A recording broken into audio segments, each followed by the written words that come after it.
My parents invited me on a family vacation. When I arrived, my sister's entire family was there, and mine had been excluded. My mom called me in March. "We're renting a beach house this summer," she said. "The whole family should spend some time together."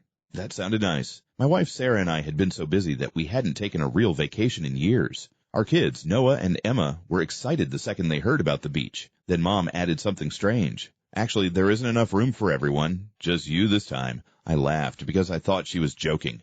She wasn't. Mom explained that the rental was smaller than expected and they had to limit the guest list. Sarah wasn't happy, but eventually she told me to go. At least one of us should enjoy a vacation. The whole thing felt weird, but I agreed. I paid for my own flight, used vacation days from work, and spent the next 3 months listening to my parents talk about how wonderful the trip would be. The moment I arrived at the resort, I knew I'd been lied to. Children were running around the lobby. Not random children, my sister Melissa's children, all 4 of them. I stopped walking. Then I saw Melissa, then her husband, then my parents, then enough luggage for an entire family reunion. Mom spotted me and immediately froze. The look on her face told me everything. She knew. She knew I wasn't supposed to find out until it was too late. I walked over slowly. "Where are Sarah and the kids supposed to be staying?" I asked. Nobody answered. Melissa looked uncomfortable. Dad stared at the floor. Finally, Mom spoke. "Melissa needed this trip more." I actually laughed, not because it was funny, because it was so ridiculous. "There wasn't room for my wife and kids," I said. "There wasn't room for everyone," Mom replied. I pointed around the lobby, at Melissa, at her husband, at their 4 children, at my parents, at the 3-bedroom penthouse suite behind them. There was room. Nobody argued, because everyone knew I was right. Then Melissa made things worse. "You and Sarah can afford your own vacations." There it was. The real reason. They hadn't excluded my family because of space. They excluded us because they assumed we'd quietly accept it. Just like always. I looked around the lobby one last time. Then I turned around. Mom followed me outside. "Don't be dramatic." I stopped walking.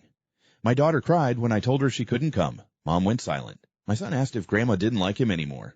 Still silence. For the first time, Mom couldn't come up with an excuse. I got into a taxi and left. The next morning, I booked flights for Sarah and the kids, not to join them, to stay somewhere else, a different resort, 10 minutes away. Sarah and the kids arrived 2 days later. The smile on Emma's face when she saw the water made every dollar worth it. Then came the unexpected part.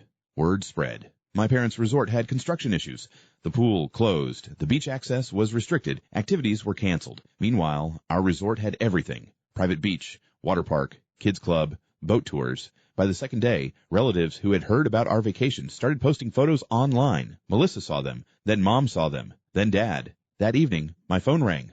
We made a mistake. For years, I'd wanted to hear those words. But now they didn't mean much. Because the people who deserved the apology weren't me. It was Sarah. It was Noah. It was Emma.